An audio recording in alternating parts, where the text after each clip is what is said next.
ಯೇಸು ಕ್ರಿಸ್ತರ ನಾಮದಲ್ಲಿ ಆತ್ಮೀಯರೆಲ್ಲರಿಗೂ ಹೃತ್ಪೂರ್ವಕ ವಂದನೆಗಳನ್ನು ತಿಳಿಸ್ತಾ ಇದ್ದೀನಿ.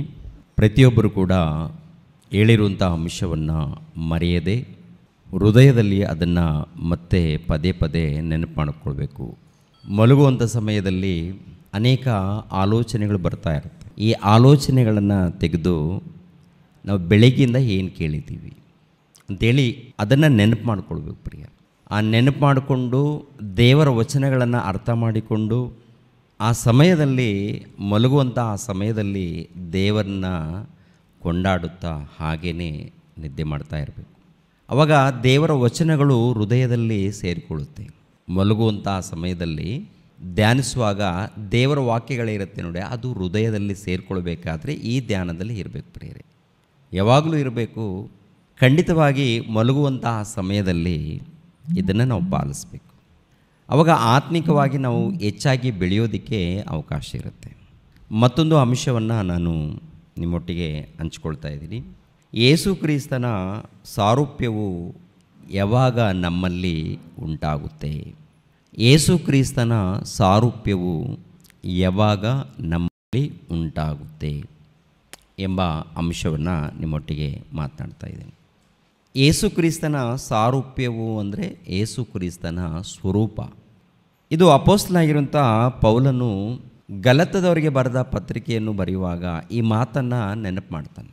ಗಲತದವರಿಗೆ ಬರೆದ ಪತ್ರಿಕೆ 4ನೇ ಅಧ್ಯಾಯ 19ನೇ ವಚನವನ್ನು ನೋಡೋಣ.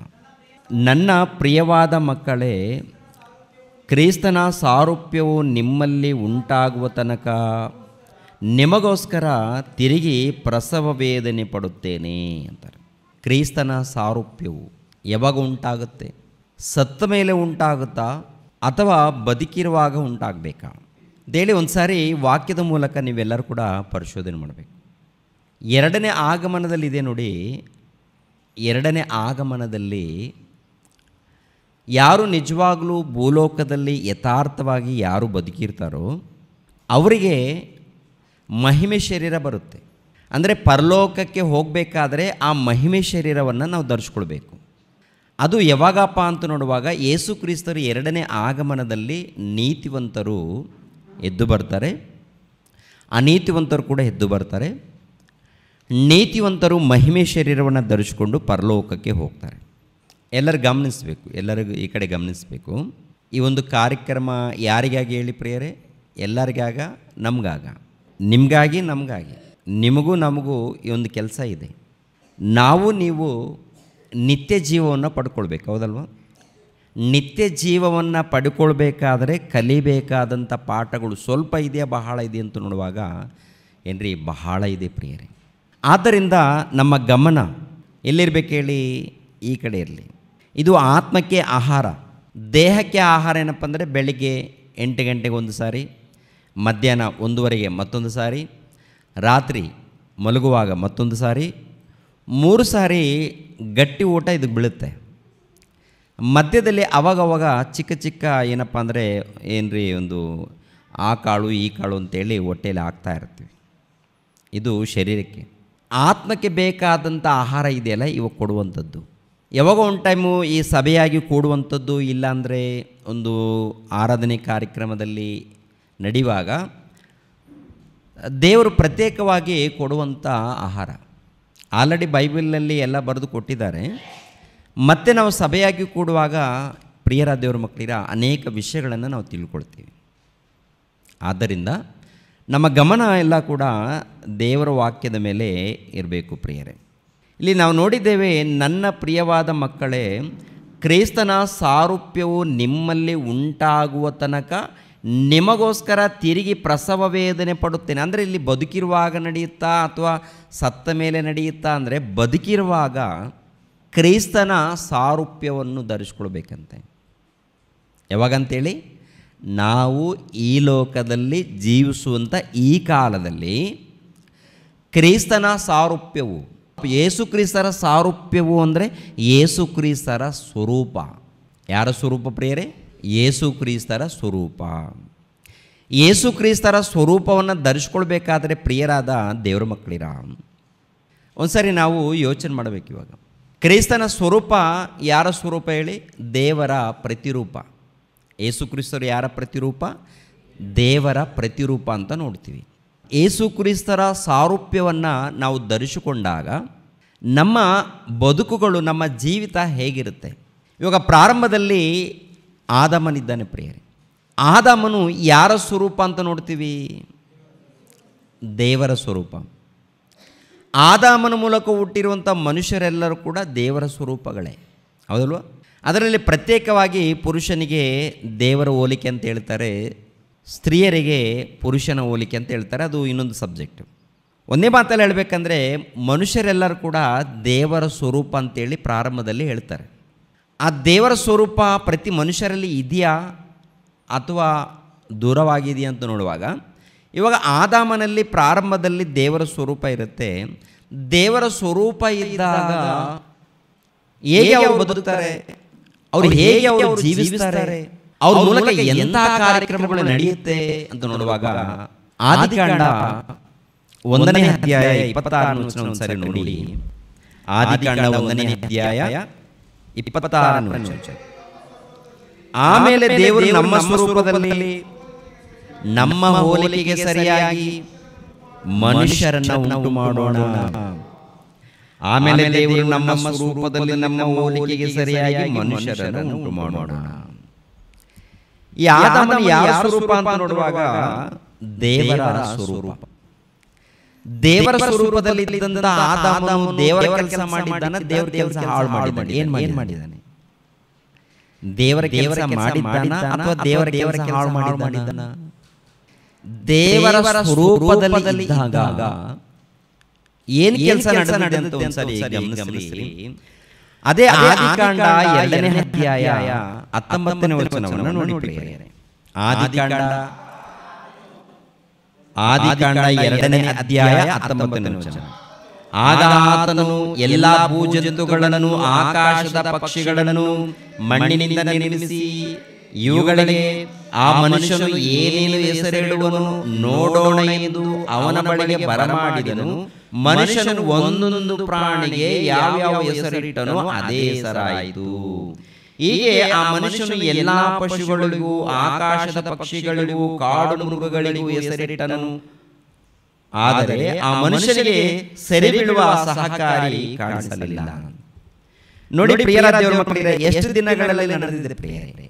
ಆದಾಮನು ಪ್ರಾಣಿಗಳಿಗೆ, ಪಕ್ಷಿಗಳಿಗೆ, ಮೃಗಗಳಿಗೆ, ಜಂತುಗಳಿಗೆ ಹೆಸರಿಟ್ಟಿದ್ದಾನಲ್ಲ, ಎಷ್ಟು ದಿನಗಳಲ್ಲಿ ನಡೆದಿರ್ಬೋದು ಹೆಸರಿಡುವಂಥದ್ದು?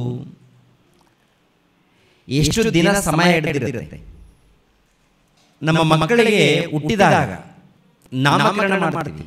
ಇವಾಗ ಪ್ರತಿ ಕುಟುಂಬದಲ್ಲಿ ಅವರವರ ಮಕ್ಕಳಿಗೆ ಹೆಸರನ್ನು ಇಡಬೇಕಾದ್ರೆ ಎಷ್ಟು ದಿನ ಸಮಯ ತಗೊಳ್ತೀರಾ? ಮೊದಲನೇದಾಗಿ ಹೆಸರು ಸೆಲೆಕ್ಟ್ ಮಾಡ್ಕೊಳ್ಬೇಕಾದ್ರೆ, ಹೆಸರು ಸೆಲೆಕ್ಟ್ ಮಾಡ್ಕೊಳ್ಬೇಕಾದ್ರೆ ಎಷ್ಟು ದಿನ ಸಮಯ ತಗೊಳ್ತೀರಿ ಹೇಳಿ? ಸಮಯ ಹಿಡಿತಾ? ಇವ್ ನೋಡಿ ಗಮನಿಸಬೇಕು. ಒಂದು ಮಗುವಿಗೆ ಹೆಸರಿಡಬೇಕಾದ್ರೆ ಆಲೋಚನೆ ಮಾಡ್ತೀವಿ, ಯಾವ ಹೆಸರು ಇಡೋಣ ಅಂತ. ಈ ಅಕ್ಕಪಕ್ಕದಲ್ಲಿ ನಮ್ಮ ಬಂಧು ಮಿತ್ರರಲ್ಲಿ ಯಾರ್ದಾದ್ರೂ ಇಂಥ ಹೆಸರಿದೆಯಾ ಮೊದಲನೇದಾಗಿ ಚೆಕ್ ಮಾಡ್ತಾರೆ. ಯಾರು ಈ ಹೆಸರು ಇಡದ ಹೆಸರುಗಳನ್ನ ಇಡೋದಕ್ಕೆ, ಹೊಸ ಹೆಸರುಗಳನ್ನ ಇಡೋದಕ್ಕೆ ಏನ್ ಮಾಡ್ತಾರೆ ಅಂತ ಹೇಳಿ ಆಲೋಚನೆ ಮಾಡ್ತಾರೆ. ಆಮೇಲೆ ಮತ್ತೆ ಸೇವಕರಿಗೆ ಕೇಳ್ತಾರೆ. ಆ ಸೇವಕರು ಏನ್ ಮಾಡ್ತಾರೆ ಅಂದ್ರೆ ಒಂದು ಬುಕ್ಸ್ ನೋಡ್ತಾರೆ. ಬುಕ್ಸ್ ಇರುತ್ತೆ ಪ್ರಿಯ, ಅಂದ್ರೆ ಕ್ರಿಶ್ಚಿಯನ್ಸ್ಗೆ ಸಂಬಂಧಪಟ್ಟಂತ ಹೆಸರುಗಳು ಬೇಕಂದ್ರೆ ಕ್ರೈಸ್ತರಿಗೆ ಸಂಬಂಧಪಟ್ಟಂತ ಹೆಸರುಗಳಿಗೆ ಸಂಬಂಧಪಟ್ಟ ಬುಕ್ಸ್ ಇರುತ್ತೆ. ಇಲ್ಲಾಂದ್ರೆ ಬೈಬಲ್ ಅಲ್ಲಿ ಹುಡುಕ್ತಾರೆ. ಇಲ್ಲಾಂದ್ರೆ ಇನ್ನು ಅನ್ಯರಾದ್ರೆ ಅವ್ರು ಕೂಡ ಬುಕ್ಸ್ಗಳು ಇರುತ್ತೆ. ಇಲ್ಲಾಂದ್ರೆ ಅಕ್ಕಪಕ್ಕದಲ್ಲೆಲ್ಲ ಹೆಸರು ನೋಡ್ತಾರೆ. ಎಲ್ಲೋ ಕೇಳಿದ್ದನ್ನು ಹೊಸ ಹೆಸರು ಇಡಬೇಕಂತ ಹೇಳಿ ಪ್ರಯತ್ನ ಮಾಡ್ತಾ ಇರ್ತಾರೆ. ಹೌದು, ಅಂದ್ರೆ ಎಲ್ಲೋ ಒಂದು ಕಡೆ ಹೆಸರುಗಳಿದೆ. ಬುಕ್ಸ್ನಲ್ಲಿ ಆಗಿರ್ಬೋದು, ಎಲ್ಲಿ ಹೇಳಿ ಪ್ರಿಯರೇ, ಒಂದು ಬುಕ್ಸ್ನಲ್ಲಿ ಆಗಿರ್ಬೋದು, ಇಲ್ಲಾಂದ್ರೆ ಈಗಿನ ಕಾಲದಲ್ಲಿ ಇಂಟರ್ನೆಟ್ನಲ್ಲಿ ಪ್ರತಿಯೊಂದು ಸಿಗುತ್ತೆ. ಹೊಸ ಹೆಸರುಗಳು ಬೇಕು ಅಂತಂದಾಗ ಒಂದು ದೊಡ್ಡ ಲಿಸ್ಟ್ ಬರುತ್ತೆ, ಹೌದಲ್ವಾ? ಅದರಲ್ಲಿ ಒಂದು ಸೆಲೆಕ್ಟ್ ಮಾಡ್ಕೊಳ್ಳೋದು ಕೂಡ ಬಹಳ ಟೈಮ್ ತಗೊಳ್ತೀವಿ. ಇದ್ದ ಹೆಸರುಗಳನ್ನ ಸೆಲೆಕ್ಟ್ ಮಾಡಿಕೊಳ್ಳೋದಕ್ಕೆ ಸಮಯ ಹಿಡಿಯುತ್ತೆ ನಮಗೆ, ಹೌದಲ್ವಾ? ಅಂದ್ರೆ ಒಬ್ಬ ಮಗುವಿಗೆ ಗಂಡು ಮಗ ಆಗಿರ್ಬೋದು ಇಲ್ಲ ಹೆಣ್ಣು ಮಗು ಆಗಿರ್ಬೋದು, ಆ ಮಗುವಿಗೆ ಹೆಸರಿಡಬೇಕಾದ್ರೆ ಸಮಯ ತಗೊಂಡು ಹುಡುಕಿ ಇದಿರಲ್ಲ ಅದಿಲ್ಲ ಅಂತೇಳಿ ಡಿಸ್ಕಸ್ ಮಾಡಿ ಆಮೇಲೆ ಹೆಸರಿಡ್ತಾರೆ. ಇನ್ನು ಕೆಲವರು ಬೇಗ ಓಕೆ ದೇವ್ರ ಸೇವಕರು ಏನ್ ಹೇಳ್ತಾರೆ ಅದೇ ಜಯನ್ ಬಿಡೋಣ ಅಂತೇಳಿ ಹಾಗೂ ನಡೆಯುತ್ತೆ. ದೇವ್ರ ಸೇವಕರ ಮೇಲೆ ಭಾರ ಹಾಕ್ತಾರೆ, ಅವ್ರು ಯಾವುದೋ ಒಂದು ಹೆಸರಿಡ್ತಾರೆ, ನಡೀತೈತೆ. ಇನ್ನು ಕೆಲವರು ಹುಡುಕ್ತಾ ಇರ್ತಾರೆ.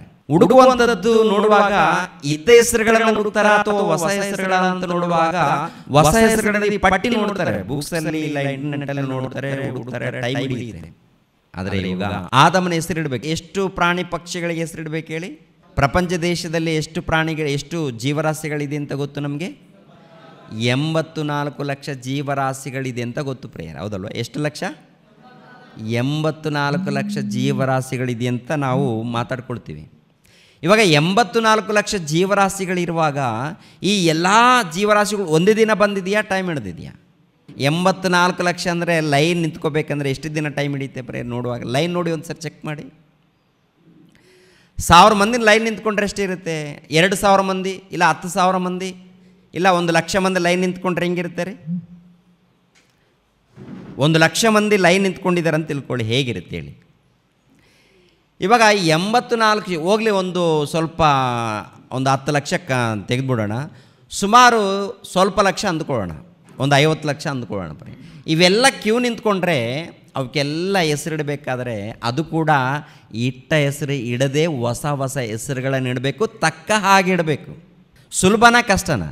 ಇವಾಗ ನೋಡಿ, ನಾವು ಒಂದು ಹೆಸರಿಡಬೇಕಾದ್ರೆ 2-3 ಹೆಸರಿಡಬೇಕಾದ್ರೆ ಬುಕ್ಸ್ ಮೇಂಟೆನೆನ್ಸ್ ಮಾಡ್ತಾ ಇರ್ತೀವಿ, ನೋಡ್ತಾ ಇರ್ತೀವಿ, ಒಬ್ರಿಗೋ ಇಬ್ರಿಗೋ 4 ಜನಕ್ಕೋ. ಇವಾಗ ಆದಾಮನ ಬಳಿಯಲ್ಲಿ ಬಂದಿರುವಂಥ ಲೀಸ್ಟ್ ಎಷ್ಟಿದೆಯಪ್ಪ ಅಂತ ನೋಡುವಾಗ ಲಕ್ಷಾನುಗಟ್ಟಲೆ ಏನ್ರಿ ಪ್ರಾಣಿಗಳು, ಪಕ್ಷಿಗಳು, ಜಂತುಗಳು, ಮೃಗಗಳು ಎಲ್ಲ ಬರುತ್ತಲ್ಲೋ ಪ್ರಿಯರೇ, ಎಲ್ಲ ಬಂದಿದೆ ಅಂತ ಇರುತ್ತೆ, ಹೌದಲ್ವಾ? ಅದು ಒಂದು ದಿನದಲ್ಲಿ ಬಂದಿದೆಯಾ, 2 ದಿನದಲ್ಲಿ ಬಂದಿದೆ, ಎಷ್ಟು ದಿನಗಳು ಟೈಮ್ ಹಿಡಿದಿದೆ ಒಂದು ಸಾರಿ ನೀವು ಆಲೋಚನೆ ಮಾಡಬೇಕು. ಯಾಕೆಂದರೆ ಇಟ್ಟ ಹೆಸರುಗಳನ್ನು ಇಡದೆ ಹೊಸ ಹೊಸ ಹೆಸರುಗಳನ್ನು ಇಡಬೇಕು. ಇವಾಗ ಹುಲಿ ಬಂದಿದೆ ಅಂತ ತಿಳ್ಕೊಳ್ಳಿ, ಹುಲಿ ಬಂದಾಗ ಹುಲಿಯನ್ನು ನೋಡಿ, ಹುಲಿ ಇವಾಗ ನಮಗೆ ಹೆಸರು ಗೊತ್ತಿದೆ ಹುಲಿ ಅಂತೀವಿ, ಹೆಸರುಗಳು ಗೊತ್ತಿದೆ ಹುಲಿ ಅಂತೀವಿ, ಹಾವುಗಳು ಬಂದಿದ್ದೀವಿ ಹಾವು ಅಂತೀವಿ. ನಮಗೇನು ಹೆಸರುಗಳು ಗೊತ್ತಿಲ್ಲದೆ ಇದ್ದಾಗ ಏನಂತ ಕರಿತೀವಿ? ಏನು ಕರಿತೀವಿ ಹೇಳಿ? ಯಾವುದೊಂದು ಜಂತು, ಯಾವುದೊಂದು ಪ್ರಾಣಿ, ಯಾವುದೊಂದು ಮೃಗ ಅಂತ ಹೇಳ್ತೀವಿ. ಅದಕ್ಕೆ ಹೆಸರು ಏನಂತ ಕರಿಬೋದು ನಾವು? ಹೆಸರು ಆದಾಮನ ಕಾಲದಲ್ಲಿ ಅದು ಇಡಲ್ಪಟ್ಟಿದೆ ಪ್ರಿಯರೇ. ಆದಾಮನು ಯಾರ ಸ್ವರೂಪದಲ್ಲಿದ್ದಾರೆ ಒಂದು ಸರಿ ಗಮನಿಸಬೇಕು? ದೇವರ ಸ್ವರೂಪದಲ್ಲಿದ್ದಾರೆ. ದೇವರ ಸ್ವರೂಪದಲ್ಲಿದ್ದಂಥ ಆತನು ಏನ್ರಿ ಜ್ಞಾನದಿಂದ ಹೆಸರುಗಳನ್ನಿಟ್ಟಿದ್ದಾನೆ. ಆದಾಮನಿಗೇನಿದೆ? ಜ್ಞಾನ. ಯಾವ ಜ್ಞಾನ? ದೈವಜ್ಞಾನ. ಆದಾಮನು ಆತ್ಮಸ್ವರೂಪನ, ಅಂದರೆ ಆದಾಮನು ದೇವರ ಸ್ವರೂಪ. ಆದಾಮನು ದೇವರ ಸ್ವರೂಪನಾಗಿರುವಾಗ ಆದಾಮನ ಬಳಿಯಲ್ಲಿ ಎಷ್ಟು ಪ್ರಾಣಿಗಳು ಬಂದಿದೆಯೋ, ಎಷ್ಟು ಮೃಗಗಳು ಬಂದಿದೆಯೋ, ಎಷ್ಟು ಪಕ್ಷಿಗಳು ಬಂದಿದೆಯೋ ಎಲ್ಲದಕ್ಕೆ ತಕ್ಕ ಹಾಗೆ ಇಟ್ಟಿದ್ದಾನ ಅಥವಾ ಅವುಗಳಿಗೆ ವಿರುದ್ಧವಾಗಿ ಹೆಸರಿಟ್ಟಿದ್ದಾನಂತ ನೋಡುವಾಗ, ವಿರುದ್ಧವಾಗಿ ಅಂದರೆ ಇವಾಗ ಹುಲಿ ಬಂದಿದೆ ಅಂತ ತಿಳ್ಕೊಳ್ಳಿ, ಹುಲಿಗೆ ಇಲಿ ಅಂತಿದ್ರೆ ಹೇಗಿರುತ್ತೆ ಪ್ರೇಯರೇ? ಚೆನ್ನಾಗಿ ಕಾಣುತ್ತಾ? ಹುಲಿ ಬಂದಿದೆ, ಹುಲಿಯನ್ನು ನೋಡಿ ಇಲಿ ಅಂದರೆ ಹೇಗಿರುತ್ತೆ? ಸರಿ ಇಲ್ಲ, ಸೆಟ್ಟಾಗತ್ತಾ? ಹಾಂ, ಹುಲಿಯನ್ನು ನೋಡಿ ಆಗಿನ ಕಾಲದ ಮತ್ತು ಕರೆಕ್ಟಾಗಿ ಅದಕ್ಕೆ ಹೆಸರಿಟ್ಟಿದ್ದೇನೆಂದರೆ ಹುಲಿಗಳು ಬಂದಾಗ ಹುಲಿ, ಆಮೇಲೆ ಸಿಂಹಗಳು ಬಂದಾಗ ಅದಕ್ಕೆ ಏನು ಇಡಬೇಕು? ಅದಕ್ಕೆ ಇವಾಗ ಹೆಸರಿದ್ದೇ ನಾವು ಕರಿತಾ ಇದ್ದೀವಿ. ಪ್ರಿಯರ ದೇವ್ರ ಮಕ್ಕಳಿರ ಆದಾಮನ ಬಳಿಯಲ್ಲಿ ಬಂದಿದೆಯಲ್ಲ ಇವೆಲ್ಲ ಮೃಗಗಳು, ನೀನು ಸಿಂಹ ಬಾ, ಆ ಒಂದು ರೂಪ ನೋಡಿ ಆ ತಕ್ಕ ಹಾಗೆ ಅದಕ್ಕೆ ಹೆಸರು. ಇದು ಹುಲಿ, ಇದು ಚಿರತೆ, ಇದು ಕರಡಿ, ಇದೊಂದು ತೋಳ, ಇದೊಂದು ನರಿ, ಇದು ಯಾವುದಪ್ಪ ಇದು ದೊಡ್ಡದಾಗಿ, ಇದು ಆನೆ, ಇದೇನಪ್ಪ ಒಂಟೆ ಅಂಥೇಳಿ ತಕ್ಕ ಹಾಗೆ ಎಲ್ಲದೂ ಕೂಡ ಹೆಸರು ತಕ್ಕ ಹಾಗೆ ಇಟ್ಟಿದ್ದಾನ ಅಥವಾ ವಿರುದ್ಧವಾಗಿ ಏನಾದರೂ ಇದೆಯಾ ಅಂತ ನೋಡುವಾಗ ತಕ್ಕ ಹಾಗೆ ಅವುಗಳಿಗೆ ಹೆಸರಿಟ್ಟಿದ್ದಾನೆ. ಎರಡನೇದಾಗಿ ಅವುಗಳ ಗುಣಕ್ಕೆ ಅನುಗುಣವಾಗಿ ಅವಕ್ಕೆ ಏನಿಟ್ಟಿದ್ದಾನಂತ ನೋಡುವಾಗ ಹೆಸರುಗಳನ್ನಿಟ್ಟಿದ್ದಾನೆ ಪ್ರಿಯರೇ. ಅಂದರೆ ಇದು ಸುಲಭನಾ ಕಷ್ಟನಾ ಪ್ರಿಯರೇ? ಏನಮ್ಮ ಸುಲಭ ಆಗುತ್ತಾ ಕಷ್ಟ ಆಗುತ್ತೆ? ಹೋಗಲಿ, ಇವಾಗ ಹೊಸದೊಂದು 10 ಜೀವಿಗಳನ್ನ ತಂದು ಕೊಡ್ತೀವಿ, ನೀವು ಹೆಸರಿಡೋಕ್ಕಾಗ್ತದೆ? ಮತ್ತೆ ಏನು ಮಾಡ್ತೀರಿ? ಈ ಫೋಟೋಗಳನ್ನು ತೆಗೆದು ಇದಕ್ಕೆ ಹೆಸರೇನಪ್ಪ ಅಂತೇಳಿ ಗೂಗಲಲ್ಲಿ ಸರ್ಚ್ ಮಾಡಿ ಆಮೇಲೆ ಹುಡುಕಿ ಆಮೇಲೆ ನಾವು ಹೇಳಬೇಕಾಗತ್ತೆ. ಯಾಕೆಂದರೆ ಎಲ್ಲ ಹೆಸರುಗಳು ಇದ್ದಿದೆ. ಇವಾಗ ನಾವು ಯಾವುದೋ ಇವಾಗ ಹಣ್ಣುಗಳಲ್ಲಿ ನೋಡಿ ಪ್ರಿಯರಾದ ದೇವರ ಮಕ್ಕಳು ಇದಕ್ಕೇನಪ್ಪ ಹೆಸರು ಇದಕ್ಕೇನಪ್ಪ ಹೆಸರು ಅಂತೇಳಿ ಕೆಲವು ಹೊಸ ಹೊಸ ಹಣ್ಣುಗಳನ್ನು ನೋಡಿದಾಗ ನಾವು ಏನೋ ಗೊತ್ತಿರಲ್ಲ, ಅದಕ್ಕೆ ಕೇಳಿ ತಿಳ್ಕೊಳ್ತಾ ಇರ್ತೀವಿ. ಇದಕ್ಕಿಂತದಂತಾರೆ ಇದಕ್ಕಿಂತದಂತಾರೆ. ಅದೇ ಪ್ರಕಾರ ತಿನ್ನುವಂಥ ಆಹಾರ ಪದಾರ್ಥಗಳಲ್ಲಿ ಕೂಡ ಎಲ್ಲ ನಮ್ಗೆ ಗೊತ್ತಿಲ್ಲ. ಪ್ರಾಣಿ ಪಕ್ಷಿಗಳಲ್ಲಿ ಎಲ್ಲ ಹೆಸರುಗಳು ನಮ್ಗೆ ಗೊತ್ತಿಲ್ಲ. ಕೆಲವು ಮಾತ್ರ ಗೊತ್ತಿರುತ್ತೆ. ಗೊತ್ತಿಲ್ಲದಿದ್ದಂಥ ಹೆಸರುಗಳನ್ನು ಹುಡುಕಿ ತಿಳ್ಕೊಳ್ತಾ ಇರ್ತೀವಿ. ಆಲ್ರೆಡಿ ಇಟ್ಟಿದ್ದಾರೆ. ಯಾರು ಇಟ್ಟಿದ್ದಾರಪ್ಪ ಅಂತ ನೋಡುವಾಗ ಪ್ರಾರಂಭದಲ್ಲಿ ಆದಾಮನ ಇಟ್ಟಿದ್ದಾರೆ. ಆದಾಮನ ಯಾರ ಸ್ವರೂಪ ಅಂತ ನೋಡುವಾಗ ದೇವರ ಸ್ವರೂಪ. ಅಂದರೆ ದೇವರ ಸ್ವರೂಪದಲ್ಲಿದ್ದಂಥ ಅವರು ಏನ್ರಿ ದೈವಜ್ಞಾನ ಅವ್ರಿಗೆ ಇರುತ್ತೆ ಪ್ರಿಯರೇ. ಏನಿರುತ್ತೆ ಹೇಳಿ? ದೈವಜ್ಞಾನ ಎನ್ನುವಂಥದ್ದು ಇರುತ್ತೆ. ಇವಾಗ ಕ್ರೈಸ್ತನ ಸ್ವರೂಪ, ಕ್ರಿಸ್ತನ ಸಾರೂಪ್ಯವುಳ್ಳವರಾಗಬೇಕಂತೇಳಿ ಅಪೊಸ್ತಲನಾಗಿರುವಂಥ ಪೌಲನು ಆ ಕಾಲದಲ್ಲೇ ಅಲ್ಲಿರುವಂಥ ಪ್ರಜೆಗಳನ್ನು, ಅಲ್ಲಿರುವಂಥ ಸಭೆಯಲ್ಲಿದ್ದಂಥವರನ್ನು ಎದುರು ನೋಡ್ತಾ ಇರ್ತಾನೆ. ನಿಮ್ಮಲ್ಲಿ ಕ್ರಿಸ್ತನ ಸಾರೂಪ್ಯವು. ಕ್ರಿಸ್ತನ ಸಾರೂಪ್ಯವು ಅಂದರೆ ಕ್ರಿಸ್ತನ ಸ್ವರೂಪ. ಕ್ರಿಸ್ತನ ಸ್ವರೂಪ ಅಂದರೆ ದೇವರ ಸ್ವರೂಪ. ದೇವರ ಸ್ವರೂಪದಲ್ಲಿ ಇಲ್ಲ ಕ್ರಿಸ್ತನ ಸ್ವರೂಪದಲ್ಲಿ ನಾವು ಏನಾಗಬೇಕು? ಬದಲಾಗಬೇಕು ಅಂತ ಹೇಳ್ತಾರೆ. ನಾವೆಲ್ಲರೂ ಯಾರ ಸ್ವರೂಪದಲ್ಲಿ ಬದಲಾಗಬೇಕು? ಯೇಸು ಕ್ರಿಸ್ತರ ಸ್ವರೂಪದಲ್ಲಿ ಬದಲಾಗಬೇಕು ಅಂತಾರೆ. ಯೇಸು ಕ್ರಿಸ್ತರ ಸ್ವರೂಪದಲ್ಲಿ ಬದಲಾವಣೆ ಮಾಡೋದಕ್ಕೆ ಯೇಸು ಕ್ರಿಸ್ತರ ಸ್ವಾರೂಪ್ಯವು ಇಲ್ಲಾಂದರೆ ಯೇಸು ಕ್ರಿಸ್ತನ ಸ್ವರೂಪವು ನಿಮ್ಮಲ್ಲಿ ಉಂಟಾಗಬೇಕಂತೇಳಿ ನಾನು ಪ್ರಸವ ವೇದನೆ, ತಿರುಗಿ ಪ್ರಸವ ವೇದನೆ ಅಂದರೆ ನನಗೋಸ್ಕರ, ಅಂದರೆ ನಾನು ಯೇಸು ಕ್ರಿಸ್ತನ ಸಾರೂಪ್ಯವುಳ್ಳವನಾಗಬೇಕಾದ್ರೆ ಪ್ರಸವ ವೇದನೆ ಪಟ್ಟಿದ್ದೀನಿ. ಇವಾಗ ತಿರುಗಿ ಪ್ರಸವ ವೇದನೆ ಅಂದರೆ ನೀವು ಕೂಡ ಯೇಸು ಕ್ರಿಸ್ತನ ಸಾರೂಪ್ಯವುಳ್ಳವರಾಗಬೇಕು ಅಂತೇಳಿ ಅಲ್ಲಿರುವಂಥ ಸಭೆಗಳಿಗೋಸ್ಕರ ಆತನು ಒಬ್ಬ ಸೇವಕನು ಪ್ರಯಾಸ ಪಟ್ಟಿದ್ದಾನೆ. ರಾತ್ರಿ ಹಗಲು ಕಷ್ಟಪಟ್ಟಿದ್ದಾನೆ.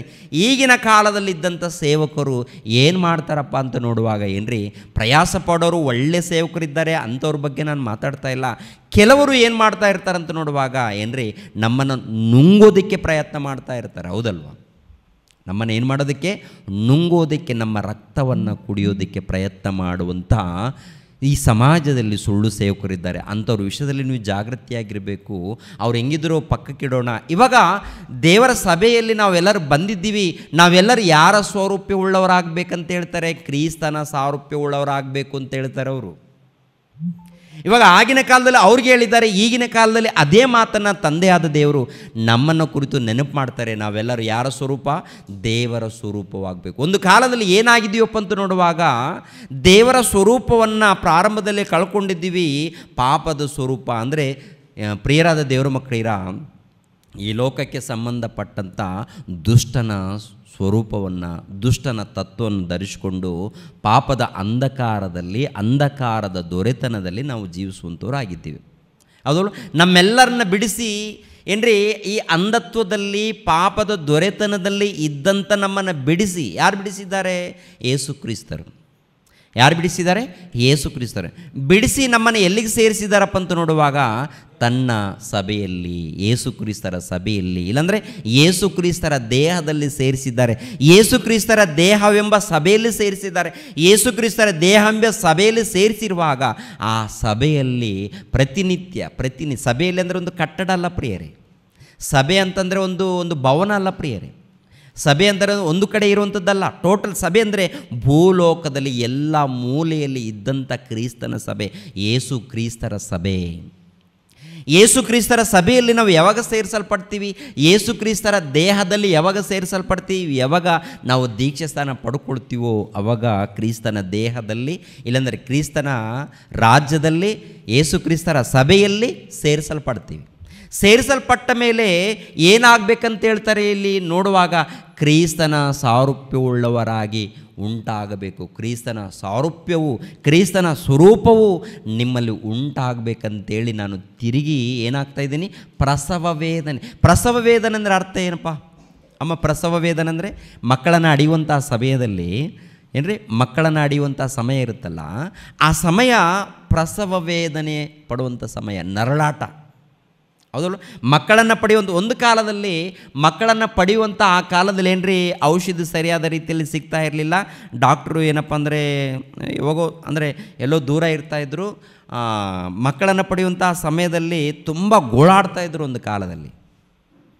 ಯಾಕೆಂದ್ರೆ ಚಿಕ್ಕವನಿದ್ದಾಗ ಆ ಸ್ವರ ಕೇಳಿದ್ದೀನಿ ಯಾಕೆಂದರೆ ನಮ್ಮ ಮನೆಯಲ್ಲಿ ನಮ್ಮ ಅಕ್ಕಂದಿರು ಇಲ್ಲಾಂದರೆ ನಮ್ಮ ಅತ್ತಿಯರು ಮಕ್ಕಳನ್ನು ಅಡಿಯುವಂಥ ಸಮಯದಲ್ಲಿ ಆ ಗೋಳಾಟ, ನರಳಾಟ, ದೊಡ್ಡದಾಗಿ ಕೇಕೆ ಹೊಡಿತಾರೆ, ದೊಡ್ಡದಾಗಿ ನರಳಾಟ ಇರುತ್ತೆ.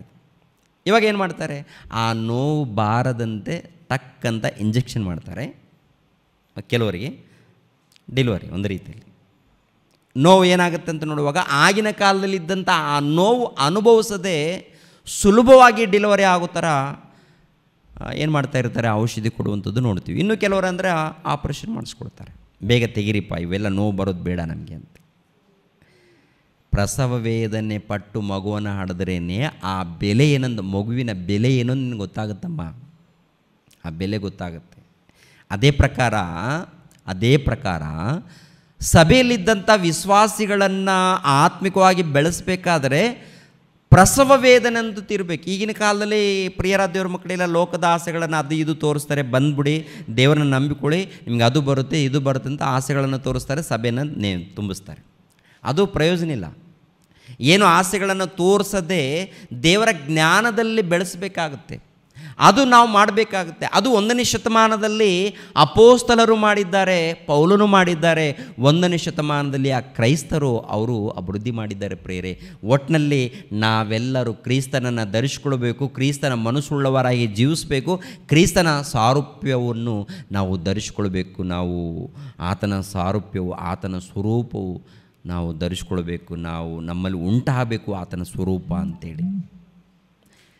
ಗಮನಿಸಿರಿ ಪ್ರಿಯರ ದೇವ್ರ ಮಕ್ಕಳಿರ, ಆತನ ಸ್ವರೂಪ ಬಂದಾಗ, ಆತನ ರೂಪ ಬಂದಾಗ ಹೇಗೆ ಮಾತಾಡ್ತಾರೆ ಪ್ರಿಯರವರು, ಅವರು ಹೇಗೆ ಮಾತಾಡ್ತಾರೆ, ನಾವು ಹೇಗೆ ಮಾತಾಡ್ತೀವಿ? ನಾವು ಪ್ರಿಯರ ದೇವ್ರ ಮಕ್ಕಳಿರ ಅವರ ಹಾಗೆ ಮಾತನಾಡ್ತಾ ಇದ್ದೀವ, ಅವರ ಹಾಗೆ ನಾವು ನಡ್ಕೊಳ್ತಾ ಇದ್ದೀವ, ಅಥವಾ ನಮ್ಮ ಬದುಕುಗಳು ಏನಾದರೂ ಹಳೆ ಜೀವನದಲ್ಲಿ ಇದ್ದ ಹಾಗೆ ಏನಾದರೂ ಇದೆಯಾ ಅಂಥೇಳಿ ನಮ್ಮನ್ನು ನಾವು ಪರಿಶೋಧನೆ ಮಾಡ್ಕೊಳ್ಬೇಕು. ಯಾಕೆಂದರೆ ನಾವೆಲ್ಲರೂ ಪರಲೋಕಕ್ಕೆ ಹೋಗ್ಬೇಕಲ್ವ, ನಾವೆಲ್ಲರೂ ದೇವ್ರ ಬಳಿಗೆ ಸೇರಬೇಕಲ್ವ, ನಾವೆಲ್ಲರೂ ದೇವರು ಇರುವಂಥ ತಂದೆಯಾದ ದೇವ್ರ ಬಳಿಗೆ ನಾವು ಹೋಗ್ಬೇಕಲ್ವ ತಾನೆ. ಹೋಗಬೇಕಾದ್ರೆ ಈ ಮಾತುಗಳನ್ನು ನಾವು ಪರಿಶೋಧನೆ ಮಾಡ್ಕೊಳ್ಬೇಕು ಪ್ರಿಯರೇ. ಓಕೆ, ಒಂದು ಸಾರಿ ಗಮನಿಸಬೇಕು ಪ್ರಿಯರಾದ ದೇವರ ಮಕ್ಕಳಿರ. ಎಫೆಸದವರಿಗೆ ಬರೆದ ಪತ್ರಿಕೆ 5ನೇ ಅಧ್ಯಾಯ 1ನೇ ವಚನ 2ನೇ ವಚನವನ್ನು ನೋಡಿ ಪ್ರಿಯರೇ. ಎಫೆಸದವರಿಗೆ ಬರೆದ ಪತ್ರಿಕೆ 5ನೇ ಅಧ್ಯಾಯ 1ನೇ ವಚನ 2ನೇ ವಚನ. ದೇವರು ನಿಮಗೆ ಕ್ರಿಸ್ತನಲ್ಲಿ ಕ್ಷಮಿಸಿದನಲ್ಲ, ಅದರಿಂದ ದೇವರ ಪ್ರಿಯರಾದ ಮಕ್ಕಳಿಗೆ ತಕ್ಕ ಹಾಗೆ ಆತನನ್ನು ಅನುಸರಿಸುವವರಾಗಿರ್ರಿ. ಕ್ರಿಸ್ತನು ನಿಮ್ಮನ್ನು ಪ್ರೀತಿಸಿ ನಮ್ಮೆಲ್ಲರಿಗೋಸ್ಕರ ತನ್ನನ್ನೇ ದೇವರಿಗೆ ಸುಗಂಧ ವಾಸನೆಯಾದ ಕಾಣಿಕೆಯಾಗಿಯೂ ಯಜ್ಞವಾಗಿಯೂ ಸಮರ್ಪಿಸಿಕೊಂಡ ಪ್ರಕಾರ ನೀವು ಕೂಡ ಪ್ರೀತಿಯಲ್ಲಿ ನಡೆದುಕೊಳ್ಳಿರಿ ಅಂತ ಹೇಳ್ತಾರೆ. ನೀವು ಕೂಡ ಎಲ್ಲಿ ನಡೆದುಕೊಳ್ಬೇಕಂತ ಹೇಳ್ತಾರೆ ಪ್ರಿಯರೇ? ಪ್ರೀತಿಯಲ್ಲಿ ನಡೆದುಕೊಳ್ಳಿರಿ ಅಂತೇಳಿ. ಇದರಲ್ಲಿ ಅರ್ಥ ಏನಪ್ಪ ಅಂತ ನೋಡುವಾಗ 2ನೇ ವಚನ, ನಮ್ಮೆಲ್ಲರಿಗೋಸ್ಕರ ತನ್ನನ್ನೇ ದೇವರಿಗೆ ಸುಗಂಧ ವಾಸನೆಯಾದ ಕಾಣಿಕೆಯಾಗಿಯೂ ಯಜ್ಞವಾಗಿಯೂ ಸಮರ್ಪಿಸಿಕೊಂಡ ಪ್ರಕಾರ ನೀವು ಪ್ರೀತಿಯಲ್ಲಿ ನಡೆಯಿರಿ ಅಂತ ಹೇಳ್ತಾರೆ. ನೀವು ಪ್ರೀತಿಯಲ್ಲಿ ನಡೆಯಿರಿ. ಇವಾಗ ಯೇಸು ಕ್ರಿಸ್ತರು ಸುಗಂಧ ವಾಸನೆಯಾದ ಕಾಣಿಕೆಯಾಗಿ ಯಜ್ಞವಾಗಿ ಆತನ ಏನು ಮಾಡಿದಾರಂತೆ? ಸಮರ್ಪಣೆ ಮಾಡಿದ್ದಾರೆ. ಸುಗಂಧ ವಾಸನೆಯಾದ ಕಾಣಿಕೆ, ಸುಗಂಧ ವಾಸನೆಯಾಗಿ ಅಂದರೆ ಆತನು ತನ್ನ ಬದುಕಿನಲ್ಲಿ ನೋಡುವಾಗ ಸುಗಂಧ ವಾಸನೆ. ಇವಾಗ ನೋಡಿ, ಸುಗಂಧ ವಾಸನೆ ಇದ್ದಾಗ ನಮಗೂ ಕೂಡ ಸಮಾಧಾನ ಇರುತ್ತೆ, ಹೌದಲ್ವ? ಏನಿರುತ್ತೆ ಹೇಳಿ ಪ್ರಿಯರೇ? ಸಮಾಧಾನ. ಏನ್ರಿ ಎಲ್ಲ ಕಡೆ ದುರ್ವಾಸನೆ. ಎಂಥ ದುರ್ವಾಸನೆ? ಇಲ್ಲಿ ವಾಶ್ರೂಮಲ್ಲಿ ಬರುವಂಥ ಎಲ್ಲ ದುರ್ವಾಸನೆ ಇಲ್ಲಿ ಬಂದಿದೆ ಅಂತ ತಿಳ್ಕೊಳ್ರಿ. ಅವು ಏನು ಮಾಡ್ತೀರಾ? ಮೂಗು ಮುಚ್ಕೊಳ್ತೀರಾ? ಮೂಗು ಮುಚ್ಕೊಂಡು ಎಷ್ಟೊತ್ತು ಇರ್ತೀರಾ ಪ್ರಿಯರೇ? ವಾಸನೆಗೆ ಎಷ್ಟೊತ್ತು ಇರೋಕ್ಕಾಗತ್ತೆ? ಆಗುತ್ತಾ? ಒಳ್ಳೆ ವಾಸನೆ ಇದ್ದರೆ ಇದು ಸಮಾಜದಲ್ಲಿ. ಇವಾಗ ಯೇಸು ಕ್ರಿಸ್ತರ ಮೂಲಕ ಬಂದದ್ದು ಏನಪ್ಪ ಅಂತ ನೋಡುವಾಗ ಏನ್ರಿ? ಸುಗಂಧ ವಾಸನೆಯಾದ ಕಾಣಿಕೆಯಾಗಿ ಯಜ್ಞವಾಗಿ ದೇವರಿಗೆ ಅರ್ಪಿಸ್ಕೊಂಡಿದ್ದಾರಂತೆ. ಇವಾಗ ನಾವು ಕೂಡ ಅದೇ ಪ್ರೀತಿಯಲ್ಲಿ ನಡಿಬೇಕು. ಯಾಕಂದರೆ ಯೇಸು ಕ್ರಿಸ್ತರು ಪ್ರೀತಿಸಿರುವುದರಿಂದ, ಯೇಸು ಕ್ರಿಸ್ತರಲ್ಲಿ ಪ್ರೀತಿ ಇರುವುದರಿಂದ ಅವರು ಏನು ಮಾಡಿದ್ದಾರೆ? ಸುಗಂಧ ವಾಸನೆಯಾದ ಕಾಣಿಕೆಯಾಗಿಯೂ ಯಜ್ಞವಾಗಿಯೂ ಆತನು ಸಮರ್ಪಿಸಿಕೊಂಡ ಪ್ರಕಾರ ಇವಾಗ ನಾವೇನು ಮಾಡಬೇಕಂತಿರುತ್ತೆ? ಪ್ರೀತಿಯಲ್ಲಿ ನಡೆಯಿರಿ ಅಂತಿರುತ್ತೆ. ಪ್ರೀತಿಯಲ್ಲಿ ನಡೆಯಿರಿ ಅಂದರೆ ಅರ್ಥ ಏನಮ್ಮ?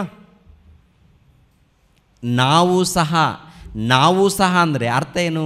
ಅವರು ಯಾವ ರೀತಿ ಸುಗಂಧ ವಾಸನೆಯಾದ ಕಾಣಿಕೆಯಾಗಿ ಯಜ್ಞವಾಗಿ ಸಮರ್ಪಣೆ ಮಾಡಿಕೊಂಡಿದ್ದಾರೋ, ನಾವು ಸಹ ಆತನ ಸ್ವರೂಪವನ್ನು ಧರಿಸಿಕೊಂಡಿರುವಂಥ ನಾವು ಸಹ ಏನಾಗಬೇಕಂತೆ? ನಮ್ಮ ಜೀವನದಲ್ಲಿ ಸುಗಂಧ ವಾಸನೆ ಎಂಬ ಕಾಣಿಕೆ, ನಮ್ಮ ಜೀವಿತದಲ್ಲಿ ಯಜ್ಞ, ನಮ್ಮ ಜೀವಿತದಲ್ಲಿ ಅರ್ಪಣೆ ಆಗಬೇಕಂತ ಹೇಳ್ತಾರೆ ಪ್ರಿಯರಾದ ದೇವರ ಮಕ್ಕಳೇ. ಅಂದರೆ ಯೇಸು ಕ್ರಿಸ್ತರು ಯಾವ ರೀತಿ ಅರ್ಪಣೆಯಾಗಿದ್ದಾರೋ, ಯೇಸು ಕ್ರಿಸ್ತರು ಯಾವ ರೀತಿ ಜೀವಿಸಿದ್ದಾರೋ ಅದೇ ಪ್ರಕಾರ ನೀವು ಕೂಡ ಜೀವಿಸಿರಂತ ಹೇಳ್ತಾರೆ. ನಮ್ಮೆಲ್ಲರಿಗೂ ಹೇಳಿದ್ದಾರಾ ಅಥವಾ ಕೆಲವ್ರಿಗೆ ಮಾತ್ರ ಹೇಳಿದ್ದಾರಾ? ಎಲ್ಲರಿಗೂ ವರ್ತಿಸುತ್ತಾ, ಕೆಲವ್ರಿಗೆ ವರ್ತಿಸುತ್ತಾ ಪ್ರಿಯರೇ? ಸ್ತ್ರೀ ಪುರುಷರಿಗೆ ಎಲ್ಲರಿಗೂ ವರ್ತಿಸುತ್ತೆ, ಎಲ್ಲರಿಗೂ ವರ್ತಿಸುತ್ತೆ. ಅಂದರೆ ಯೇಸು ಕ್ರಿಸ್ತರನ್ನು ಧರಿಸ್ಕೊಂಡ ಮೇಲೆ ಆತನ ಸ್ವರೂಪವನ್ನು ಧರಿಸ್ಕೊಂಡು ಆತನ ಸ್ವರೂಪ ಉಳ್ಳವರಾಗಿ ಈ ಲೋಕದಲ್ಲಿ ಅಭಿವೃದ್ಧಿ ಆಗಬೇಕಂತ ಹೇಳ್ತಾರೆ. ಅಭಿವೃದ್ಧಿ ಆಗಬೇಕು, ಬದುಕಬೇಕು, ಜೀವಿಸಬೇಕು ಅಂತಲೇ ಈ ಮಾತನ್ನು ಹೇಳುವಂಥದ್ದು ಪ್ರಿಯರಾದ ದೇವ್ರ ಮಕ್ಕಳು. ಅದಕ್ಕೆ ಹೀಗೆ ಯಾರಾದರೂ ಬದುಕಿದ್ದಾರಪ್ಪ ಅಂತ ನೋಡುವಾಗ ಅಪೊಸ್ತಲನಾಗಿರುವಂಥ ಪೌಲನು ಹೇಳುವಂಥ ಮಾತು ಒಂದು ಸಾರಿ ಗಮನಿಸ್ರಿ. ಫಿಲಿಪ್ಪಿಯವರಿಗೆ ಬರೆದ ಪತ್ರಿಕೆ 1ನೇ ಅಧ್ಯಾಯ 20ನೇ ವಚನ. ಫಿಲಿಪ್ಪಿಯವರಿಗೆ ಬರೆದ ಪತ್ರಿಕೆ 1ನೇ ಅಧ್ಯಾಯ 20ನೇ ವಚನ. ಹೇಗೆಂದರೆ, ನಾನು ಯಾವ ವಿಷಯದಲ್ಲಿ ಆದರೂ ನಾಚಿಕೆ ಪಡದೆ ಎಂದಿನಂತೆ ಈಗಲೂ ಸಹ ತುಂಬ ಧೈರ್ಯದಿಂದಿರುವುದರಿಂದ ಬದುಕಿದರೂ ಸರಿಯೇ ಸತ್ತರೂ ಸರಿಯೇ ನನ್ನ ದೇಹದ ಮೂಲಕ ಕ್ರಿಸ್ತನಿಗೆ ಮಹಿಮೆ ಉಂಟಾಗಬೇಕೆಂದು ನನಗೆ ಬಹಳ ಅಭಿಲಾಷೆ ಇದೆ. ಅಂದರೆ ನನ್ನ ದೇಹದ ಮೂಲಕ ಯೇಸು ಕ್ರಿಸ್ತರಿಗೆ ಏನಾಗಬೇಕು? ಮಹಿಮೆ ಉಂಟಾಗಬೇಕು. ಅಂದರೆ ಯೇಸು ಕ್ರಿಸ್ತರಿಗೆ ಮಹಿಮೆ ಉಂಟಾಗಬೇಕಾದ್ರೆ ಅವರು ಹೇಗೆ ನಡ್ಕೊಂಡಿದ್ದಾರೋ, ಅವರು ಹೇಗೆ ಬದುಕಿದ್ದಾರೋ, ಅವರ ಮಾತುಗಳು ಹೇಗಿದೆಯೋ ನಾನು ಕೂಡ ಹಾಗೇನೇ ನಡ್ಕೊಳ್ಬೇಕು. ಅದಕ್ಕೆ ಯೇಸು ಕ್ರಿಸ್ತರಲ್ಲಿ ಇದ್ದಂಥ ಮನಸ್ಸು ನಿಮ್ಮಲ್ಲಿ ಕೂಡ ಇರಲಿ ಅಂತ ಹೇಳ್ತಾರೆ. ಹೌದಲ್ವ ಪ್ರಿಯರೇ? ಯೇಸು ಕ್ರಿಸ್ತರಲ್ಲಿದ್ದಂಥ ಮನಸ್ಸು ಇರಬೇಕು.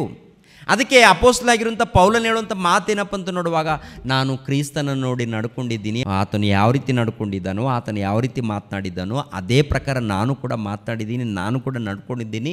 ನೀವು ಕೂಡ ಹಾಗೇ ಉಂಟಾಗಬೇಕು. ನೀವು ಕೂಡ ಯೇಸು ಕ್ರಿಸ್ತರ ಸ್ವಾರೂಪ್ಯವನ್ನು ಧರಿಸಿಕೊಂಡು ಆತನ ಮನಸ್ಸನ್ನು ಅರ್ಥ ಮಾಡಿಕೊಂಡು ಈ ಲೋಕದಲ್ಲಿ ಬದುಕಬೇಕು ಅಂತೇಳಿ ಏನ್ರಿ ಅಪೊಸ್ತಲನಾಗಿರುವಂಥ ಪೌಲನು ಆತನು ಜೀವಿಸಿದ್ದಾನೆ. ಎರಡನೇದಾಗಿ ಅವರಿಗೆ ಕಲಿಸಿಕೊಟ್ಟಿದ್ದಾನೆ. ಈಗಿನ ಕಾಲದಲ್ಲಿ ಅದೇ ಮಾತುಗಳನ್ನು ದೇವರು ನಮಗೆ ಎಚ್ಚರಿಸ್ತಾನೆ. ನೀವು ಕೂಡ ನನ್ನ ಸ್ವರೂಪವನ್ನು ಧರಿಸ್ಕೊಳ್ಬೇಕು.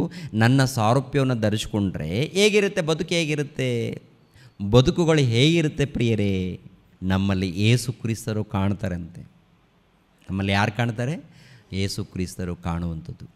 ಅಂದರೆ ನಮ್ಮಲ್ಲಿ ಯೇಸು ಕ್ರಿಸ್ತರು ಕಾಣಬೇಕಾದ್ರೆ ಪ್ರಿಯರಾದ ದೇವ್ರ ಮಕ್ಕಳಿರ ಇವು ಮಾತುಗಳನ್ನು ನಾವು ಕಲಿಬೇಕಾ ಬಿಡಬೇಕಾ ಪ್ರಿಯರೇ? ಏನಮ್ಮ ಕಲಿಬೇಕಾ ಬಿಡಬೇಕಾ? ಕಲಿಬೇಕು. ಎಲ್ಲರೂ ಕಲಿಬೇಕಾ? ಎಲ್ಲರೂ ಕಲಿಬೇಕಂದರೆ ನೀವು ಕ್ರಿಸ್ತನ ದೇಹದಲ್ಲಿ ಒಂದೊಂದು ಅವಯವಗಳಾಗಿದ್ದೀರಿ, ಅಂಗಗಳಾಗಿದ್ದೀರಿ. ಅಂಗಗಳಿಗೆ ತಕ್ಕ ಹಾಗೆ ಕೆಲಸ ನಡಿಬೇಕು. ಈ ಅಂಗಗಳಿಗೆ ತಕ್ಕ ಹಾಗೆ, ಅವಯವಗಳಿಗೆ ತಕ್ಕ ಹಾಗೆ ಏನು ನಡಿಬೇಕು ಹೇಳಿ? ಕೆಲಸ ನಡಿಬೇಕು. ಮತ್ತೊಂದು ವಚನವನ್ನು ನೋಡೋಣ. ರೋಮಾಪುರದವರಿಗೆ ಬರೆದ ಪತ್ರಿಕೆ 14ನೇ ಅಧ್ಯಾಯ 8ನೇ ವಚನವನ್ನು ನೋಡಿ ಪ್ರಿಯ. ರೋಮಾಪುರದವರಿಗೆ ಬರೆದ ಪತ್ರಿಕೆ 14ನೇ ಅಧ್ಯಾಯ 8ನೇ ವಚನವನ್ನು. ನಾವು ಬದುಕಿದರೆ ಕರ್ತನಿಗಾಗಿ ಬದುಕುತ್ತೇವೆ, ಸತ್ತರೆ ಕರ್ತನಿಗಾಗಿ ಸಾಯುತ್ತೇವೆ. ಬದುಕಿದರೂ ಸತ್ತರೂ ನಾವು ಕರ್ತನವರೇ ಅಂತಾರೆ. ಅಂದರೆ ಗಮನಿಸಬೇಕು ಪ್ರಿಯರಾದ ದೇವ್ರ ಮಕ್ಕಳಿರ, ಅಪೊಸ್ತಲನು ಹೇಳುವಂಥ ಮಾತೇನೆಂದರೆ, ನಾನು ಬದುಕಿದರೂ ದೇವ್ರಿಗೋಸ್ಕರ ಬದುಕ್ತೀನಿ, ಸತ್ತರೂ ಕೂಡ ದೇವ್ರಿಗೋಸ್ಕರ ಒಂದು ವೇಳೆ ಬದುಕಿದರೂ ಸತ್ತರೂ ನಾನು ದೇವ್ರಿಗೋಸ್ಕರ, ಬದುಕಿದರೂ ಸತ್ತರೂ ನಾನು ದೇವ್ರಿಗೋಸ್ಕರ. ರೋಮಾಪುರದವರಿಗೆ ಬರೆದ ಪತ್ರಿಕೆ 12ನೇ ಅಧ್ಯಾಯ 1ನೇ ವಚನ 2ನೇ ವಚನ. ಆದುದರಿಂದ ಸಹೋದರರೇ, ದೇವರ ಕನಿಕರವನ್ನು ನಿಮ್ಮ ನೆನಪಿಗೆ ತಂದು ನಿಮ್ಮನ್ನು ಬೇಡಿಕೊಳ್ಳುವುದೇನೆಂದರೆ, ನೀವು ನಿಮ್ಮ ದೇಹಗಳನ್ನು ದೇವರಿಗೆ ಮೀಸಲಾಗಿಯೂ ಮೆಚ್ಚುಗೆಯಾಗಿಯೂ ಇರುವ ಸಜೀವ ಯಜ್ಞವಾಗಿ ಅರ್ಪಿಸಿರಿ. ಇದೇ ನಿಮ್ಮ ವಿವೇಕಪೂರ್ವಕವಾದ ಆರಾಧನೆ. ಇದು ನಿಮ್ಮ ವಿವೇಕಪೂರ್ವಕವಾದ ಆರಾಧನೆ. ಇದು ಯಾವಾಗ ಆಗುತ್ತೆಯಪ್ಪ ಅಂತ ನೋಡುವಾಗ, ನಾವು ಯಾವಾಗ ಏನ್ರಿ ಯೇಸು ಕ್ರಿಸ್ತರ ಸಾರೂಪ್ಯವುಳ್ಳವರಾಗ್ತೀವೋ ಆವಾಗ ಈ ದೇಹದ ಮೂಲಕ ದೇವರಿಗೆ ಮಹಿಮೆ ಉಂಟಾಗುತ್ತೆ, ಈ ದೇಹದ ಮೂಲಕ ದೇವರಿಗೆ ಆರಾಧನೆ ಆಗುತ್ತೆ, ಈ ದೇಹದ ಮೂಲಕ ದೇವರ ಕೆಲಸ ನಡೆಯುತ್ತೆ ಏನ್ರಿ. ಅನೇಕರು ರಕ್ಷಣೆ ಮಾರ್ಗದಲ್ಲಿ ಬರ್ತಾರೆ. ಅನೇಕರು ಯಾರ ಮಾರ್ಗದಲ್ಲಿ ಬರ್ತಾರೆ?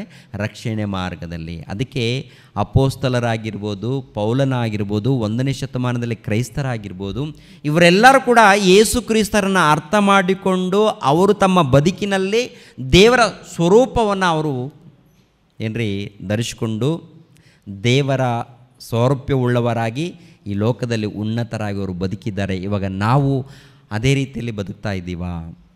ನಾವು ಅದೇ ರೀತಿಯಲ್ಲಿ ಬದುಕ್ತಾ ಇದ್ದೀವಾ ಅಥವಾ ನಮ್ಮಲ್ಲಿ ಏನು ಕಾಣ್ತಾ ಇದೆ ಅನ್ನೋದು ಒಂದು ಸಾರಿ ಕೊನೆಯದಾಗಿ ಇನ್ನೊಂದು ವಚನವನ್ನು ನಾವು ನೋಡಿ ಮುಗಿಸ್ಕೊಳ್ಳೋಣ. ಪ್ರಿಯರಾದ ದೇವರ ಮಕ್ಕಳಿರ, ಕೊಲೊಸ್ಸದವರಿಗೆ ಬರೆದ ಪತ್ರಿಕೆ 3ನೇ ಅಧ್ಯಾಯ 12ನೇ ವಚನವನ್ನು, 3ನೇ ಅಧ್ಯಾಯ ಕೊಲೊಸ್ಸದವರಿಗೆ ಬರೆದ ಪತ್ರಿಕೆ 3ನೇ ಅಧ್ಯಾಯ 12ನೇ ವಚನದಿಂದ, ಹೀಗಿರಲಾಗಿ ನೀವು ದೇವರಿಂದ ಆರಿಸಿಕೊಂಡವರು, ಪ್ರತಿಷ್ಠಿತರು, ಪ್ರಿಯರು ಆಗಿರುವುದರಿಂದ ಕನಿಕರ, ದಯೆ, ದೀನಭಾವ, ಸಾತ್ವಿಕತ್ವ, ದೀರ್ಘಶಾಂತಿ ಎಂಬ ಸದ್ಗುಣಗಳನ್ನು ಧರಿಸಿಕೊಳ್ಳಿರಿ ಅಂತ. ಇವೆಲ್ಲ ಯಾರಲ್ಲಿದೆ ಹೇಳಿ?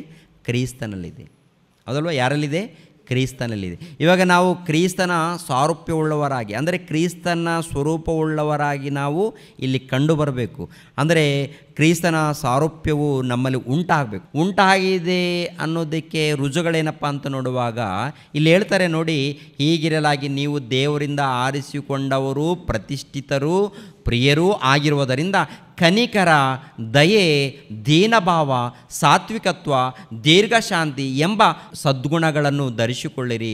ಮತ್ತೊಬ್ಬನ ಮೇಲೆ ತಪ್ಪು ಹೊರಿಸುವುದಕ್ಕೆ ಕಾರಣವಿದ್ದರೂ ತಪ್ಪು ಹೊರಿಸದ ಒಬ್ಬರಿಗೊಬ್ಬರು ಸೈರಿಸಿಕೊಂಡು ಕ್ಷಮಿಸಿರಿ. ಕರ್ತನು ನಿಮ್ಮನ್ನು ಕ್ಷಮಿಸಿದಂತೆಯೇ ನೀವು ಕ್ಷಮಿಸಿರಿ.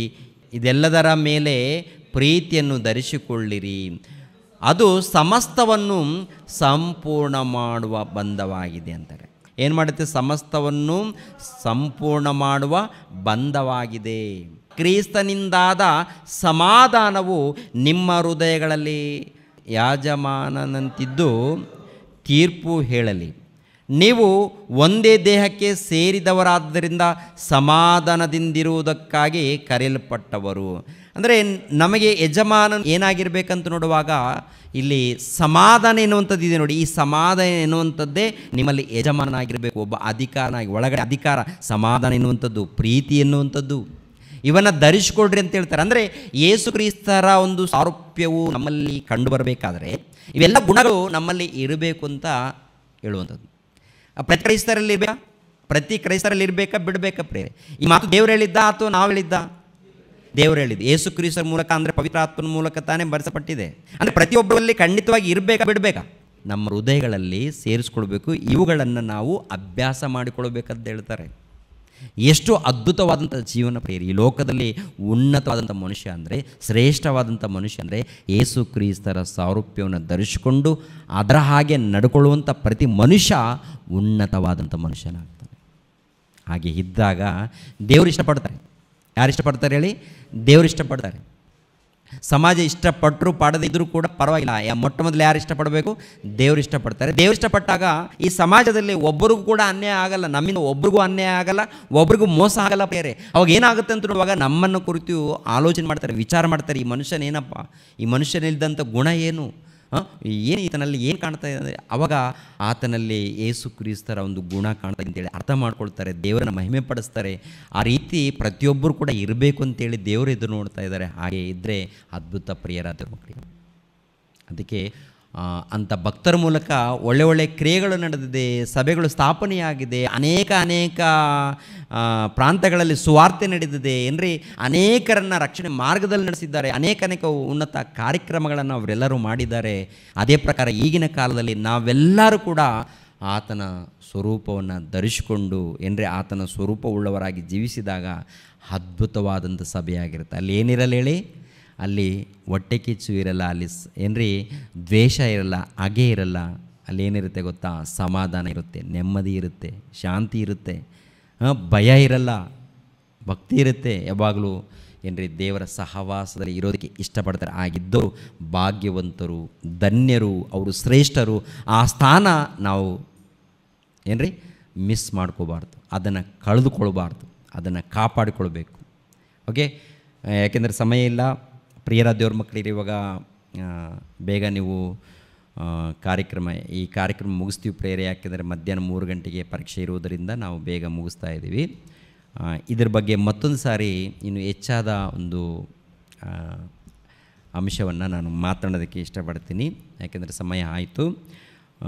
ಎಲ್ಲರೂ ಒಂದು ಸಾರಿ ಎದ್ದು ನಿಂತ್ಕೊಂಡ್ರೆ ಚಿಕ್ಕದಾಗಿ ಪ್ರಾರ್ಥನೆ ಮಾಡಿ ಕರ್ತನ ಭೋಜನ ಕಾರ್ಯಕ್ರಮದ ನಿಮಿತ್ತವಾಗಿ ಮನೋಜ್ಗೆ ಈ ಒಂದು ಸಮಯವನ್ನು ಕೊಡೋಣ ಪ್ರಿಯರೇ. ಎಲ್ಲರೂ ತಲೆ ಬಾಗಿಸಿರಿ.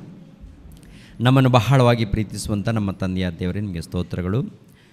ತಂದೆಯಾದ ದೇವರೇ, ನಿಮ್ಮ ಸ್ವರೂಪದಲ್ಲಿ ಯೇಸು ಕ್ರಿಸ್ತರ ಸ್ವರೂಪದಲ್ಲಿ ಪ್ರತಿಯೊಬ್ಬರೂ ಬೆಳಿಬೇಕು, ಆತನ ಗುಣವುಳ್ಳವರಾಗಿ ಜೀವಿಸಬೇಕು. ಹಾಗೆ ಜೀವಿಸಿದಾಗ ಈ ಲೋಕದಲ್ಲಿ ಇನ್ನೊಬ್ಬರಿಗೆ ಸಮಾಧಾನ ಇರುತ್ತೆ, ಇನ್ನೊಬ್ಬರಿಗೆ ರಕ್ಷಣೆ ಮಾರ್ಗ ಸಿಗುತ್ತೆ ಅಂತ ಕೆಲವು ಮಾತುಗಳನ್ನು ತಂದೆಯಾದ ದೇವರೇ ತಿಳಿಸಿದ್ದೀನಿ ತಂದೆ. ಅದು ನಿಮ್ಮ ಕೃಪೆ ಮೂಲಕ ಕೇಳಿರುವಂಥ ಎಲ್ಲ ನಿಮ್ಮ ಮಕ್ಕಳನ್ನು ಆಶೀರ್ವದಿಸಿ ಬಲಪಡಿಸಿ ಕಾಪಾಡಿ, ಅದೇ ರೀತಿಯಲ್ಲಿ ಕರ್ತನ ಭೋಜನ ಕಾರ್ಯಕ್ರಮದಲ್ಲಿ ತಂದೆಯಾದ ದೇವರು ಯಾರ್ಯಾರು ಭಾಗಿಗಳಾಗ್ತಿದ್ದಾರೋ ಎಲ್ಲರನ್ನು ಬಲಪಡಿಸಿ, ಎಲ್ಲರೂ ನಿಮ್ಮ ಸೇವೆ ನಿಮಿತ್ತವಾಗಿ ಸಿದ್ಧರಾಗುವಂತೆ ಸಹಾಯ ಮಾಡಿ. ಯೇಸು ಪವಿತ್ರ ನಾಮದಲ್ಲಿ ಬೇಡ್ತಾ ಇದ್ದೀನಪ್ಪ ತಂದೆ, ಆಮೇನ್.